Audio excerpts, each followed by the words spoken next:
제가 오늘 같이 말씀을 나누려고 하는 설교문은 제가 전도사 때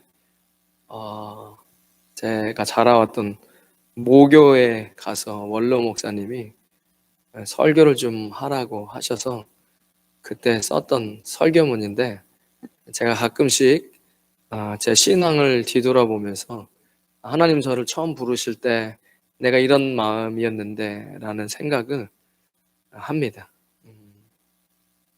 물론 이제 그때마다 설교문을 조금씩 고치지만 이제 중점적인 내용들은 이제 같이 이렇게 하는데, 한번 여러분들도 내가 예수님을 만났고 특별히 이렇게 비 오는데, 오늘 하루 종일 비 왔는데 그래도 이 비를 뚫고 주님 앞에 기도하러 나오실 때는 어떤 하나님에 대한 믿음이 있으신 거잖아요. 오늘 읽었던 야고보서는 여러분 다 신앙생활 한 3년만 했어도 아는 행함이 없는 믿음은 죽은 믿음이다라는 말씀입니다.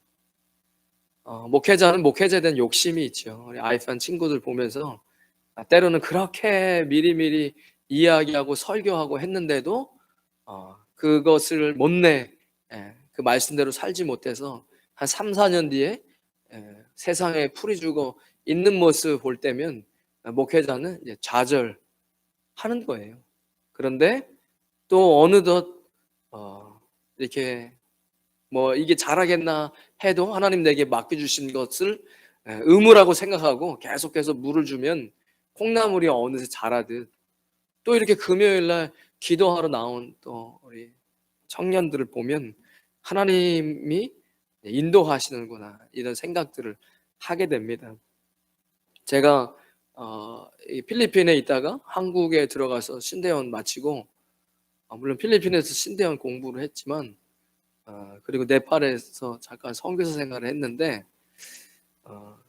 전 세계인들이 한 번쯤은 그 히말라야 트레킹을 자신의 버킷리스트라고 하면서 이렇게 하잖아요. 이제 아름다운 이 설산을 바라보면서 이렇게 한 10일 정도, 15일 정도를 이제 산을 타는 것인데, 많은 산악인들이 이렇게 그 산을 타잖아요. 그런데 뉴스를 보니까 그 당시에 한국인 여성이 이제 산을 오르다가 고산병으로 숨졌다는 뉴스를 접한 적이 있습니다. 아름다운 풍경을 보면서 자신의 인생의 버킷리스트를 이루기 위해서 떠났던 그 설레이는 여행이 끝은 죽음이었죠. 그것을 알고 자신의 버킷리스트를 그 여성분이 갔을까요? 아니죠. 즐거운 마음으로 갔지만 이제 결국엔 사고로 목숨을 잃는 그런 뉴스가 있었습니다. 그러니까 전도 폭발의 항상 질문은 언제라도 사람은 죽을 수 있다는 거예요. 어떠한 부귀와 영화를 가지고 있든, 지금 우리가 학생은 내가 꿈꾸는 학교, 사업하시는 분은 내가 꿈꾸는 뭐가 있을까요? 뭐 목표가 있을 거 아닙니까? 이 돈을 모아서 내 집 마련해야지. 뭐 학생이면 시험을 잘 봐서 좋은 학교를 가야지. 뭐 이런 것들이 있지만 결국에 사람은 죽음 앞에선 그 꿈이 되게 어이없는 거예요, 사실은. 모두는 다 죽는다는 것이죠. 이 세상의 모든 사람들이 사실은 죽음을 두려워합니다. 어떤 사람은 도전을 두려워하는 사람이 있고, 또 어떤 사람은 외로운 걸 두려워하는 사람, 다 각자마다 두려움이 있단 말이에요. 하나님께서 두려워하지 말라고 366번을 이야기하실 때에는 이유가 있지요. 여러분들이 가지고 있는 각자의 두려움이 있지요. 그걸 누구한테 이야기하지는 않지만 한 대충 3년 정도 같이 생활하다 보면 알 수 있어요. 아, 저분은 저런 부분들을 되게 힘들어 하시는구나. 뭐 그럴 수 있잖아요. 만남을 가졌다가 뭐 헤어지는 걸 싫어한다든가. 그런데 사실은 이 세상 사람은 모두가 똑같이 가장 두려워하는 것은 죽음입니다. 근데 그것이 마치 강한 스트레스를 받으면 외상증후군이 나오는 것처럼 그 당시 큰 스트레스를 받는 걸 뇌가 잊어버려요. 왜죠? 너무 곡심한 스트레스이기 때문에 그걸 뇌에서 지워버리는 거죠. 지나치게 이걸 소중하게 생각하잖아요. 그러면 이걸 잃어버려요. 여러분 그런 경험 있으실걸요? 아 진짜 소중한 건데 그 금 다 가고 오래된 셀폰은 누가 훔쳐가지도 않고 늘 주머니에 있어서 이거 언제, 그런데 새로 산 핸드폰 잃어버리는 경우가 있잖아요. 야 이거 누가 훔쳐가면 안 되니까 막 꽁꽁 싸매고 신경 써서 그러면 핸드폰 잃어버리는 경우가 왕왕 있어요. 왜냐면 너무 신경이 쓰이니까 그게 자꾸 이제 망각하는 거죠. 그게 사람에겐 죽음입니다. 어차피 어린아이들도 다 죽음을 알아요. 그런데 여러분 죽음을 사람들이 일부러 망각합니다. 왜냐하면 그것이 두렵기 때문이죠. 그리고 나서는 세상에 중요하다는 것에 계속 귀를 기울여요. 어쩌면 우리가 귀를 기울인다기보다 그냥 우리의 눈과 귀가 세상에 노출되어 있다라는 것이죠. 일반적으로 돈과 명예, 일반적으로 세상이 이야기하는 것들이겠죠. 사람이 이 땅에 오는 수소는 정해져 있어도 가는 수소는 정해져 있지 않다고 이야기하잖아요. 말씀에서도 재산이 많아 금고에 풍성히 쌓아놓고 내 영혼아 풍성히 먹고 마시 사는 자에게 예수님께서 누가복음 12장 20절에 이야기하십니다. 하나님은 이르시되 어리석은 자의 오늘 밤에 내 영혼을 도로 찾으리니 그러면 내 준비한 것이 누구의 것이 되겠느냐. 그러니까 우리의 육신의 즐거움의 눈과 귀를 빼앗겨서 살아가죠. 그것이 시대정신입니다. 방법이 없어요. 예전에 정말 먹고 살기 힘들어서 끼니를 때워야 할 때는 은퇴 걱정 같은 거 하지 않았어요. 아니, 하루를 먹기도 힘든데 무슨 10년 뒤에 은퇴하고 나서의 삶을 걱정하고 있습니까? 오늘 하루 한 끼를 때우기가 버거운 인생인데 그게 그 시대의 시대적 정신이고 문화예요. 여가 생활이나 이런 것들, 지금 시대가 요구하고 있는 엔터테인먼트를 나도 함께 하면 그것이 내 인생을 유익하게 즐겁게 해준다라고 생각하는 것에 우리 눈과 귀가 빼앗기는데 진리는 영원하죠. 그러니까 100년 전에도 그 시대의 문화가 있었던 거예요. 우리는 모르죠. 여기 100세 하시는 분이 아직 없으시잖아요. 그래봐야 그때 0살이실 텐데 100살이셔도 100년 전에도 100년 전 문화가 있었습니다. 중세에는 중세의 무슨 예술과 이런 문화가 있듯이. 그래서 성경은 그냥 이야기하는 거예요. 어느 시대에든 상관없다. 어차피 그 시대에는 세상에 질서가 있을 것이고 하나님의 진리와 부합되지 않는다면 그것에 눈과 귀가 빼앗기는 세상 사람들에게 전도서는 이야기하는 겁니다. 오늘 우리에게만 하는 얘기가 아니라 2000년 아니 그 이전부터 계속해서 성경은 그 시대의 청년들에게 이야기하는 거예요. 너는 청년의 때에 너의 창조주를 기억해라. 곤고한 날이 이르기 전에 나는 아무 낙이 없다고 할 해들이 가깝기 전에, 그래 이제 늙어지는 것이죠. 해와 빛과 달과 별들이 어둡기 전에 거의 죽음이 가까이 오는 것을 이야기하는 거예요. 비 뒤에 구름이 다시 일어나기 전에 그리하라. 맷돌 소리가 적어질 것이며 새의 소리로 말미암아 일어날 것이며 정욕이 그치리니 이는 사람이 자기의 영원한 집으로 돌아가고 조문객들이 거리를 왕래하게 됨이니라. 흙은 여전히 땅으로 돌아가고 영은 그것을 주신 하나님께로 돌아가기 전에 기억하라. 성경이 흙은 여전히 땅으로 돌아가고 영은 그것을 주신 하나님께로 돌아가기 전에 remember, 기억하라는 겁니다. 야고보서 4장 14절에 내일 일을 너희가 알지 못하는도다. 너희 생명이 무엇이냐? 너희는 잠깐 보이다가 없어지는 안개니라. 물어보세요. 우리 아름다운 권사님이, 저의 눈에는 권사님의 영혼이 여고생처럼 보입니다. 그런데 물어보세요. 엊그제가 여고생이셨을 텐데 인생은 성경이 이야기하듯이 안개 같다라고 이야기합니다. 뒤돌아보면 벌써 인생은 그날이 풀과 같으며 그 영화가 들의 꽃과 같도다. 꽃은 피었다가 시드는 겁니다. 자연의 법칙입니다. 인생으로 비유하고 있습니다. 그러니까 질문해 보셔야 돼요. 저는 스스로에게 이 설교문을 적을 때 질문을 하는 겁니다.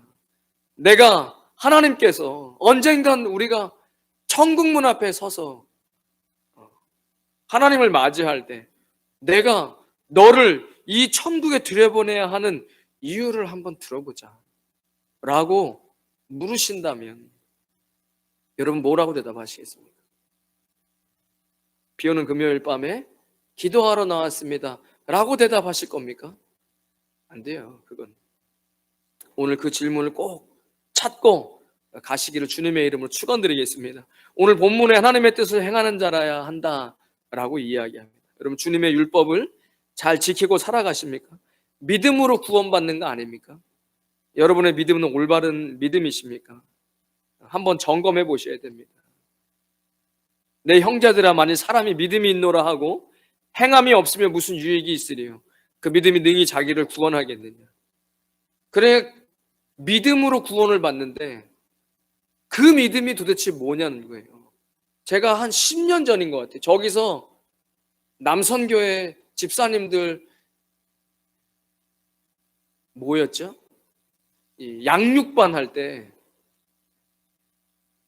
어떤 여자 집사님들도 저기서 했었는데 이야기 하시는 거예요. 그 믿음이 내 믿음이 그 믿음이 아니면 어떡하죠? 전도사님. 생각이 있으신 거예요. 그러니까 내 믿음이 성경이 이야기하는 그 믿음이 아니면 어떡하냐는 거예요. 나 나중에 죽었는데 야 너 그거 그 믿음 아니었어. 이러면 나 어떡할지 큰일 나는데 어떡하냐고 물어보시더라고요. 그러니까 행함이 그 믿음은 행함이 있어야 된다는 거예요. 어떠한 행위와 공로로 구원을 받는 것은 아닙니다. 그런데 우린 믿음으로 구원을 받는데 그 믿음은 구원을 받을 만한 그 믿음은 그렇게 믿는 자에게는 어떤 행동이 따라온다는 거예요. 내가 그 사람 사랑했으니까 결혼을 한 거죠. 사랑하기 때문에 대화하고 싶지 않아. 네가 너무 사랑스러워서 얼굴을 보고 싶지가 않아. 이게 넌센스죠. 야, 너 오늘 되게 피곤할 텐데 야근했는데 왜 우리 집까지 왔어? 보고 싶어가지고. 이게 사랑이잖아요. 뭐가 수반돼요? 그 사람의 사랑이라는 어떤 내가 당신을 사랑한다는 그 사랑이라는 보이지 않는 그 사랑이 어떤 행동으로 나타나잖아요. 이게 어려운 얘기가 아니에요, 사실은. 사랑하기 때문에 널 안 봐. 같이 밥 먹기 싫어. 이거는 말이 안 되는 것처럼 구원을 받은 그 믿음이 우리에게 있다면 따라오는 행동이 있다는 겁니다. 아브라함을 이야기하면서 그 아들 이삭을 제단에 바칠 때 행함으로 의롭다 하심을 받은 것이 아니냐. 그러니까 믿은 거예요. 제가 예전에 이 본문 찾았을 때 어쩌? 거기 있어. 너네들은 거기 있어, 사환들. 그리고 나랑 내 아들은 가서 하나님께 제사를 드리고 나와 내 아들이 다시 돌아올 거다 라고 아브라함이 이야기한 장면이 있습니다. 왜죠? 하나님께 주셨으니까 하나님 다시 살리실 거야. 하나님께서 주신 이도 하나님이시니까 하나님께 다시 살리실 거다 라는 믿음이 있었던 거예요. 그렇게 행동한 것을 하나님께서 믿음이 있다라고 얘기하셨습니다. 또 기생 라합이 사자들을 접대하여 다른 길로 나가게 할 때 행함으로 의롭다 하심을 받은 것이 아니냐. 이건 이 부분 기억나세요? 이게 그리스도의 모형입니다. 구약에 나타나는 빨간 깃발은 그리스도의 보혈을 상징하는 거예요. 그 빨간 깃발 안에 있어야 된다라고 이야기해요. 바깥으로 나가는 가족들은 책임질 수 없다. 하지만 그 깃발 안에 머무는 모든 친가족들은 우리가 절대적으로 보호하고 지킬 것이다. 우리가 그 성을 정복하고 진멸할 때. 근데 이 기생 라합은 자기 목숨을 건 거예요. 내가 목숨을 걸고 뭘 믿었죠? 그들이 믿는 하나님이 진짜 하나님이고 진짜 신이시고 나를 구원해 줄 수 있는 분이라고 생각했겠죠. 그리고 그 정탐꾼들이 왔을 때 그들은 숨겨진 겁니다. 숨겨진 게 행동이에요. 걸리면 죽습니다. 걸리면 죽는데 왜 위험한 짓을 하죠? 이게 똑같은 거예요. 북한에서 예수님 믿으면 죽습니다. 그런데 왜 예수님 믿죠? 자신들의 믿음이 그들의 행동으로 나타나는 거예요. 왜?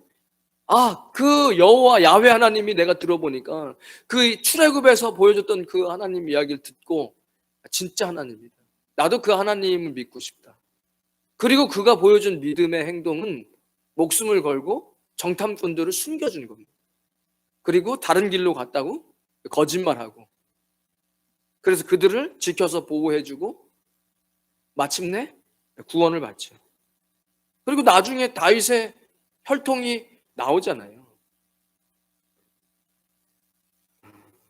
11에서 11장 6절은 믿음이 없이 하나님을 기쁘시게 할 수 없나니 하나님을 찾는 자들은 반드시 그가 계신 것과 그를 찾는 자들에게 상 주시는 이심을 믿어야 할지니라 라고 이야기하고 있습니다. 그렇게 사는 사람들은 어떤 삶을 살아가는지 로마서 8장 16절은 이야기하고 있습니다. 성령이 친히 우리의 영과 더불어 우리가 하나님의 자녀인 것을 증언하시나니, 성령님께서 우리가 하나님의 자녀인 것을 증언하신다. 자녀이면 또한 상속자다. 자녀니까 상속받는 건 당연합니다. 곧 하나님의 상속자예요. 우리 하나님의 아들과 딸이죠. 하나님의 자녀가 됐습니다. 그리스도와 함께한 상속자니 우리가 그와 함께 영광을 받기 위하여 영광을 받겠죠. 언젠가 주님 앞에 영광의 면류관을 받을 거 아닙니까? 영광을 받기 위하여 고난도 함께 받아야 할 것이니라. 생각하건대 현재의 고난은 장차 우리에게 나타날 영광과 비교할 수 없도다. 고난을 함께 받는 것이 믿음입니다. 왜냐하면 그리스도가 함께 하시고 그리스도의 상속자고 하나님의 상속자니까 그리스도께서 받으실 그 영광을 우리도 받아야 할 것이고, 그렇기 때문에 고난도 함께 받는 것이다. 그것이 그리스도인이 보여주는 믿음이라는 겁니다. 그러니까 제가 두 가지 예화를 예전에 만들었어요. 아이팬 애들한테. 예전에 제가 어렸을 때 돌멩이 하나 들고 던지기 놀이를 하다가 집 앞에 있는 저 앞에 있는 빌라까지 던지면 날아갈까 하고 던졌는데 유리창이 깨져서 숨었는데 5분 뒤에 아저씨가 나와서 문짝 두들기면서 제 멱살을 잡더라고요. 그럼 할 말이 없어요. 야, 유리창을 깼으면 임마 하면서 와서 싹싹 빌고 잘못했다 그래야지. 숨어, 경찰서 끌고 간다고 막 질질 끌러가는데 아버지가 오셔가지고 사과하고 유리 다 치워주시고 유리값 물어주시고 그리고 경찰서 안 가세요. 심플하죠. 우리 필리핀 친구들에게 영어가 딸리니까 제가 그렇게 얘기하면서, 그게 복음이잖아요. 내가 잘못했는데 아버지가 대신 고개 숙이고 아버지가 돈 물어주고 그리고 끝. 또 제가 하나 예화 말씀드리는 게, 드라이버가 있는데 사장님이 특별히 오늘 내가 운전할 때 옆에 타라고 했는데 사람을 치는 거예요. 그 나라에서는 무조건 팔 하나 상처 내면 팔 상처 낸 사람이 팔 하나 잘리고, 사람 죽이면 대통령이라 할지라도 대신 목숨으로 갚아야 하는 이런 법이 있는 나라에 이런 일이 벌어진 거죠. 드라이버 분이 사장님 제가 운전했다고 이야기하세요. 제가 말씀 안 들었는데 폐암의 말기랍니다. 그러니까 제가 어차피 오래 못 삽니다. 제가 그냥 운전했다고 해주세요. 제가 대신 사형당하겠습니다. 부탁 하나만 드릴게요. 제가 홀로 남은 제 늙은 어머니랑 그리고 그 어머니가 키우고 있는 우리 애 대학 갈 때까지만 좀 돌봐주십시오. 그러고 나면 자기가 이제 돈 벌고 할 수 있으니까 그것만 좀 부탁드립니다. 제가 대신 죽겠습니다. 사장님이 그 정도는 여러분이면 안 해주겠습니까? 여러분이 사장님이면, 아니 그 어머니 돌아가실 때 장례 치러드리고 그 아이 초등학교 5, 6학년이면 한 6, 7년만 걔 등록금 내주고 좀 돌봐주면 성인 돼서 자기가 돈 벌고 살 수 있는데, 여러분 그 정도도 안 해주겠어요? 여러분 대신해서 누군가가 감옥에 가서 사형을 당했다면, 여러분이 사람 쳤는데. 그게 복음이잖아요. 예수님께서 우리에게 물어보시는 거예요. 시간이 지날수록 내가 감옥에 안 갔으니까, 그때 어쨌든 걔가 대신 죽었지만 시간이 흐르니까 마음이 점점 변하는 거죠. 그리고 내 맘대로 살아가는 겁니다. 마치 내가 사람을 쳐서 치지 않았던 사람인 것 마냥.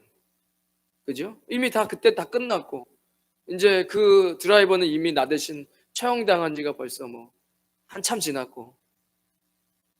그러니까 우리가 예수님 처음 만났을 때 그 감사와 죄송함과 기쁨과 이런 것들이 있었잖아요. 그런데 시간이 지나니까 이게 빚 한 번 몇 천만 원 갚아준 게 아니라 목숨을 대신해서 죽어준 드라이버만 생각해도 아이를 좀 이렇게 그래도 한 10년은 그 아이를 10년만 돌봐주겠습니까? 그 아이가 좀 커서 시집가고 그러면 걔 손도 잡아주고 해야죠. 대신 내가 죽어야 되는데 대신 그의 아버지가 나 대신 죽었는데 그것도 못합니까? 그 정도는 해야 되는 거 아닙니까? 그러니까 우리의 신앙이 자꾸 변질되는 거예요. 아, 그때 걔가 죽을 만해 해서 죽은 거 아니었나? 이런 것이죠.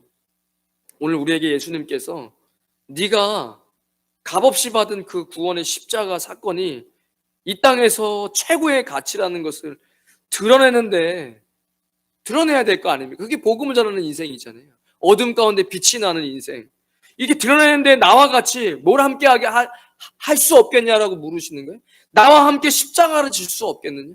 나와 함께 고난의 길을 함께 하지 않겠냐라고 물으시는 거예요. 성경은. 우리는 그 의도적으로 외면하는 것이고요. 서서히. 왜 그래야 될까? 도대체 왜 하나님 십자가여야 돼요? 제가 곰곰이 생각을 해봐도 예수님이 그렇게 하셨어요. 예수님이 이 땅에 오셨고 다른 방법이 아니라 십자가를 지셨잖아요. 그러면 그게 최선의 방법이었던 거예요. 그러니까 우리 생각 같으면 야 베드로 너 애들을 좀 더 모아봐. 뭐가 더 필요해? 기적이 더 필요해. 내가 기적 더 보여줄 테니까 애들을 좀 한 2천 명만 모아봐. 그리고 어깨에 칼을 채워. 그러면 까짓 거 예루살렘 정복 못 하겠습니까? 데모라도 하자. 근데 그렇게 안 하셨잖아요. 예수님께서. 예수 십자가를 지셨어요. 그리고 우리에게 물으시는 거예요. 세상이 그리스도의 무한한 영광을 볼 수 있는 유일한 길은 오늘날 우리가 세상에서 생각하는 어떤 기적인 것 그리고 편안하게 그런 게 좋은 신앙 아닙니까? 세상의 질서와 비슷하게 교회만 나가고 술 안 먹고 담배 안 피고 세상 사람이 생각하고 있는 모든 질서 저렇게 해야 잘 나가는 사람이야. 저런 사람이 행복한 거야 라는 똑같은 기준으로 살아가는 거예요. 그런 기준에서 벗어나서 성경에 나오는 예수님의 제자들처럼 희생의 삶을 살면서 마치 우리의 보물은 이 세상에 있는 것이 아니라 천국에 있는 것을 보여주는 그거밖에 없다는 거예요. 왠지 아세요? 우리가 만약에 교회를 다니면서 세상 사람 살아가는 질서를 똑같이 따라가면서 우리가 살잖아요. 너희가 우리가 다른 게 도대체 뭐냐? 우리가 좋아하는 거 너네 똑같이 좋아하고 있는데 그럼 우리가 다른 게 내가 볼 때 다른 게 뭔 줄 알아? 그러니까 교회 다니는 거 그리고 술 담배 안 하는 거 그거 빼고는 다 똑같잖아. 그럼 그런 사람들에게 우리가 뭘 보여줄 수 있습니까? 나 이렇게 교회 열심히 다녀가지고 나 부자 됐다? 그러면 세상에서 부자인 사람 나 너보다 부자야. 나 교회 안 가. 야, 난 교회 안 다녀도 너보다 부자야. 이럴 수 있다는 거예요. 번영신학에서 얘기하는 거잖아요. 만약에 교회를 다녀서 내가 몸짱이 됐어요. 건강한 게 나쁘다는 게 아니에요. 그런데 그것이라면 우리가 그리스도인으로 살아가는 게 그것이라면 세상에 우리보다 몸짱인 사람이 나 교회 안 가. 난 너보다 몸이 좋거든. 이렇게 되는 거잖아요. 그래서 우리가 세상에 보여줄 수 있는 건 십자가라는 거예요. 넌 도대체 왜 손해를 보는 거야? 기뻐. 누가 다른 사람을 위해서 희생하고 헌신하고 남들이 더럽고 싫어하는 것들을 하는 것. 십자가잖아요. 네 몫에 십자가를 지고 넉넉히 살아가는데 저 친구 보니까 이 세상에서 나랑 살아가는 질이 달라. 도대체 어디다 보물을 품고 사는 거야? 은행에 돈을 쌓는 것이 행복한 저는 아닌 것 같은데 왜 족족이 버는 대로 뭔가 다른 일을 하는 거야? 나랑은 다르게 사는데. 그러니까 보여줄 수 있는 게 세상의 질서대로 우리가 살아가면 세상 사람들은 우리의 삶을 보고는 절대로 교회 나오지 않습니다. 그렇지 않겠습니까? 그건 그냥 번영을 따르게 하는 거잖아요. 여러분, 회복되고 주님 주시는 회복과 넉넉함은 그건 좋은 거예요. 그런데 그것이 우리의 신앙의 목적이 되면 번영신학이죠. 그건 그냥 여러분들이 부자 된 것을 찬양하게 하는 것이죠. 그럼 세상에 더 부자인 사람은 여러분 보면서 절대 교회 나오지 않습니다. 이런 것으로 절대 시대를 변화시킬 수도 없고 내 가족도 변화시킬 수 없습니다. 옷을 근사하게 입거나 좋은 차를 몰거나 좋은 집에 사는 이러한 것으로 고난받는 그리스도께 어떤 찬양도 올려드릴 수 없다는 겁니다. 도대체 왜 십자가를 지셨어요? 부담스럽게. 왜 피 흘리시고 찢기시고 능욕당하셨냐는 거예요. 부담스럽게. 어떻게 그렇게 십자가에 돌아가신 그리스도를 우리가 찬양할 수 있습니까? 그런 삶을 살지를 않는데. 그런 사람들은 이렇게 생각합니다. 예수님 조금 늦게 오셔도 될 것 같은데. 왜냐? 지금도 살만하니까. 지금도 내가 잘 먹고 잘 살고 말씀이 뭐라고 하든 상관없이 지금 이 생활도 좋은데 그런 것이 뭐 기독교 아닌가? 아니라는 거예요. 그건 절대 좋은 인생이 아닙니다. 사도 바울은 그것을 절대로 좋은 인생이라고 이야기하지 않았습니다. 만약 우리가 그리스도께 희망을 두는 게 이 땅에서 잘 먹고 잘 사는 인생이라면 바울은 나는 그럼 가장 불쌍히 여겨져야 할 것이다 라고 이야기하는 거예요. 예수님을 섬기면서 내려놓은 다른 모든 것보다 값으로 계산도 할 수 없는 가치가 있는 죽음에서부터 부활의 소망을 내가 만약 믿지 않았다면, 그러니까 다 죽죠. 사람은 다 죽어요.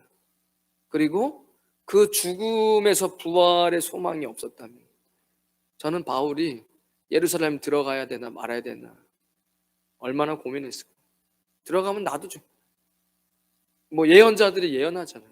들어가면 죽습니다. 나도 안다. 나도 안다라고 이야기해요. 왜 들어가세요? 내가 한평생을 죽음에서 부활의 소망을 이야기하면서 매맞고 하며 살았는데 이제와 진짜 죽음 앞에 들이닥쳤을 때 조금 더 살면 더 많이 복음 전할 수 있을 텐데 라는 마귀의 유혹이 그에게 없었을까요? 내가 조금 여기 안 들어가면 지금까지 수많은 사람들에게 복음을 전했는데 그런 생각 안 했겠습니까? 근데 너무 아니잖아요. 내가 부활에 대해서 맨날 얘기하다가 막상 죽음이 앞에 왔을 때 무서워서 도망쳐버리면 안 되는 거죠. 그도 알고 있었어요. 들어가면 못 나와 로마까지가 처형당할 걸 몰랐겠습니까? 대부분의 인생을 십자가 지며 살았던 수많은 정말 믿음의 선배들은 본인이 보통 죽을 날을 알고 있어요. 지금 제가 성경을 좀 넘어서 이야기했지만 제가 이렇게 보던 분들은 대부분 알아요. 하나님 이제 곧 불러가시고. 여러분 정말 그리스도인을 기쁘게 살기를 원하신다면, 내가 예수님 처음 만났을 때 그 기쁨을 날마다 누리면서 살기를 원하신다면 그리스도의 고난에 동참하십시오. 십자가를 지셔야 됩니다. 마태복음 16장 24절에 누구든지 나를 따라오려거든 자기를 부인하고 자기 십자가를 나를 따를 것이니라. 너희가 내 이름으로 인하여 모든 사람에게 미움을 받을 것이나 나중까지 견디는 자는 구원을 얻으리라. 성령이 친히 우리의 다니는 걸 증언하시나니 상속자이기 때문에 오늘 함께 받아야 돼. 십자가 얘기하는 겁니다. 여러분 십자가를 지는 건 자기 부인이 먼저잖아요. 자기를 셀프 디나이얼. 어려워요. 한 번쯤은 경험을 해보셨겠죠. 그리스도인으로 살면서 죽을 것 같아요. 너무 힘들어. 그런데 너 아직 안 죽었어. 너 죽어야 돼. 라고 이야기하시잖아요. 그냥 십자가 지는 거 자기 부인이요. 제가 경험한 날마다 죽지 않으면 또 자아가 살아나는데, 근데 그 죽는 게요. 막 은혜 받았으니까 아니에요. 진짜 죽는 것 같아요. 공포감이 이렇게 밀려요. 진짜 머리가 다 빠지는 것 같아요. 살이 쭉쭉 빠져요. 자기 부인이에요.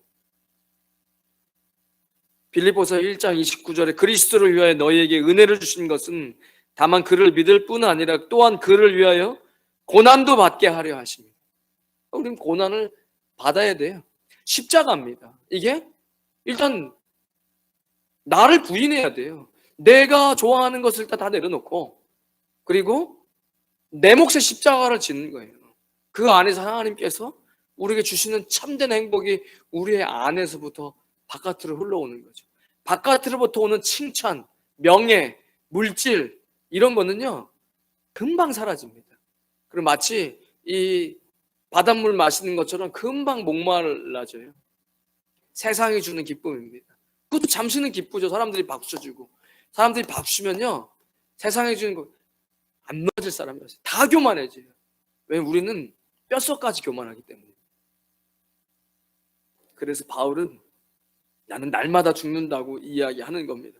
디모데후서 1장 8절에 그러므로 너는 내가 우리 주를 증언함과 또는 주를 위하여 갇힌 자 된 나를 부끄러워하지 말고 오직 하나님의 능력을 따라 복음과 함께 고난을 받으라. 이 자꾸 고난 받으라니 기분 나쁜데 복음과 함께 네 몫의 십자가를 지라는 겁니다. 어려워요. 숨이 콱콱 막힐 때가 있습니다. 그들이 옳게 여겨 사도들을 불러들여 채찍질하며 예수의 이름으로 말하는 것을 금하여 놓으니 사도들은 예수님 때문에 모욕당하는 것을 영광이라고 생각하여 기뻐하며 공의 앞을 떠나니라. 이런 초대교회의 복음의 확장, 그리고 그의 사도와 속사도와 교부들, 그리고 지금 우리 손까지 복음이 전달되어졌는데, 이 크리스찬 기독교의 확장은 어디서 시작됐냐? 고난에서부터 시작됐습니다. 사도행전에 복음을 안 전하니까 핍박이 시작이에요. 하나님 손이 짧아서 그 핍박을 못 막으신 겁니까? 아니죠. 복음이 확장을 안 하니까 흩으신 거잖아요. 그렇게 고난으로 크리스찬은 전 세계에 확장됐습니다. 세상이 감당 못해요. 마귀가 감당할 수 없습니다. 아무리 고문하고 죽여도 그렇게 해갖고 기독교를 없앨 수 없었다는 겁니다. 순교죠. 대부분의 놀라운 부흥과 기독교가 역사적으로 나라에 확장될 땐 대부분 순교의 피가 있었습니다. 한국도 마찬가지고. 이제 다시 오실 예수님이 있으시죠. 저는 이제 그렇게 제가 처음서부터 하나님 부르실 때 이제 곧 오실 거다. 그러니까 저는 제 느낌상 제가 죽기 전에 예수님이 오실 것 같아요.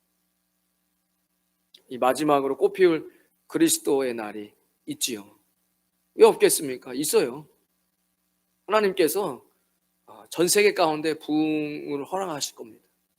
그리고 세상은 미치도록 세상의 향락이 날뛰고, 그리고 핍박이 있을 거예요. 기독교를 핍박할 겁니다.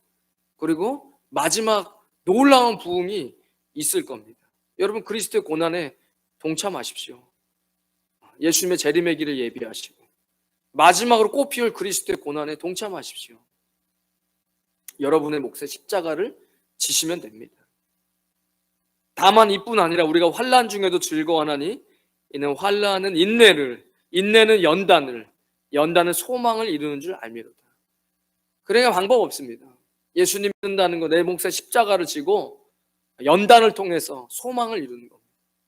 아까 불렀던 그 광야를 지나며 왜 이런 일이, 하나님께서 나를 사용하시려고, 나를 조금 더 정결케 하시려고 나를 택하셔서 씻기시고 세상의 것들을 다 깎아내시고 주님의 영광으로 쓰임받기 위해서, 그러니까 주님의 일을 하기 위해서 우리가 솔직히 많은 것을 알 필요가 없습니다. 같이 그리스도 안에서 정말로 영광스럽고 분명하고 장엄하고 변하지 않는 영원한 생명, 영생이죠. 그것이 사로잡히고 생명을 내려놓을 준비가 되어 있어요. 그때 우리의 삶 가운데 진정한 부흥이 오는 것입니다. 오늘날에 이런 비극적인 이 시대 가운데, 이게 진짜 한 10몇 년 전 리더스 다이제스트에 나왔던 이야기예요. 거의 이제 20년 가까이 되는. 지금 뭐 이렇게 얘기하기도 어렵죠. 루비 알리아손과 로라 에드워드 두 선교사님이 카메룬에서 돌아가셨어요. 80 넘은 할머니가 카메룬에서 간호사로 일을 하다가 은퇴하셔서 거기서 병든 자, 가난한 자들을 예수님의 이름으로 고쳐주고 다니시면서, 또 한 분은 로라 에드워드는 의사였는데 은퇴 후에 카메룬에 가서 루비 선교사님과 파트너를 맺고 어려운 아이들을 고치고 돌아오는데 자동차 브레이크가 고장나서 절벽으로 떨어져 순교하셨습니다. 이런 인생이 비극적인 인생입니까? 우리 성경에도 적혀 있고 수많은 기독교의 역사와 우리의 손에 복음이 전달되어지기까지 있었던 기독교의 역사입니다. 이런 것을 비극적으로 생각해야 될 것이 아니라 이른 시작 이른 은퇴. 봅과 페니는 5년 전 북동쪽에서 일찍 은퇴. 봅은 59살, 페니는 51살. 지금은 플로리다에서 캠핑카로 미국주를 유랑하며 테니스를 치고 바닷가에서 아름다운 조개 껍질을 주우며 수집을 하는 그런 인생. 수많은 사람들이 그런 인생을 살고 싶어하고 수많은 기업가들이 광고를 하면서 그런 인생이 행복한 인생이다라고 이야기하는, 이런 게 진짜 비극이죠. 문화를 통해서, TV를 통해서 물질이 만능이다, 남과 비교하면서 인생을 비교하게 하고 자존감을 떨어뜨리고 하나님이 만드신 자연을 파괴하고 자신의 몸을 파괴하고, 이런 것들이 우리의 인생을 비극적으로 만드는 것입니다. 여러분, 그런 비극, 세상에 만들어 놓은 거짓 행복을 쫓지 마시고 하나님께서 우리에게 보여주시고 그리고 우리를 구원하시기 위해서 예수 그리스도의 십자가를 보시면서, 내가 하나님 앞에 섰을 때 뭘 보여드리겠습니까? 아까 그 사람들 행복한 인생을 살았습니다. 하나님, 조개 껍데기 이렇게 이쁘게 이것 좀 보시죠. 그렇게 하나님 뭘 보여주시겠습니까? 주님 앞에, 하나님, 제가 구원해 주셔서 내 몫의 십자가를 지면서 힘들 땐 주님께서 내면으로부터 오는 참된 기쁨을 주셔서 제가 주님 때문에 여기까지 왔습니다 라고 내 몫의 십자가를 주님 앞에 보여드려야 하는데, 세상에서 사람들이 박수치는 거, 그거 하나님 앞에 보여드릴 수 있습니까? 여러분, 가난하고 병들고 이렇게 살라고 하는 얘기가 아니에요. 그렇지만 우리가 살아가야 하는 궁극적인 목적과 그리고 가야 할 길이, 우리가 정말 그런 삶, 세상 사람들이 원하는 삶을 살려고 우리를 구원해 주시는 건 아니잖아요. 저도 집이 없어요. 뭐 없어요. 한국 떠나 나온 지가 벌써 수십 년 됐습니다. 내가 주님 앞에서 도대체 뭘 보여드려야 돼요? 주님, 제가 이런 거 누리다가 왔습니다. 근데 세상 사람들도 그런 거 다 쫓으면서 살잖아요. 여러분, 하나님 앞에 분명한 목적이 있으셔야 돼요. 성경은 분명하게 고난과 동참하라. 그것은 여러분들의 십자가입니다. 여러분, 십자가 없으면 구원 없습니다. 교회에 백날 나와도 여러분들의 몫에 십자가 없으면, 예수님이 얘기하셨는데 누구든지 자기를 부인하고 네 몫에 십자가를 지지 아니하고는 내가 올 수 없다. 주님이 이야기하셨어요. 여러분, 십자가 진 거 어려우면 내가 자기 부인을 못하고 있나 보다. 성령님 도와주셔서 내가 내 몫의 십자가를 질 수 있도록 주님이 기도하십시오. 오늘 같이 기도할 때 하나님, 내 기도 가운데 성령님 함께 해주시고 내가 주님 앞에 예배가 회복되어지게 하시고 찬양 가운데 하나님의 음성이 들려지게 하시고, 사실 세 가지, 그죠? 예배가 회복되어지고 기도가 회복되어지고 하나님 앞에 찬양이 회복되어지고 말씀이 회복되어지는 그래서 우리 몫에 십자가를 지고 살아가는, 물론 눈앞에 있는 것들이 우리의 삶에 기쁨과 슬픔을 줄 수 있지만 어차피 그것이 영원한 것은 아니잖아요. 그러니까 다시 한번 오늘 금요일 날 오셨으니까 다시 한번 맞아, 내가 주님께 처음 받았던 그 은혜, 그리고 내가 살아가야 하는 분명한 방향과 목적, 내 몫의 십자가 지고 가시는 저 여러분 되시기를 주님의 이름으로 축원드리겠습니다. 하나님 감사합니다. 오늘 금요일 주님 앞에 기도하러 나왔습니다. 우리가 처음 예수님 만났을 때를 다시 한번 뒤돌아보며 주님 어떻게 받았던 은혜인지, 주님 십자가에서 피 흘리시고 우리 살리신 그 은혜를 다시 회복시켜 주시고 십자가를 바라보며 살아가는 주의 백성들 되어지게 하여 주시옵소서. 예수님의 이름으로 기도드립니다. 아멘.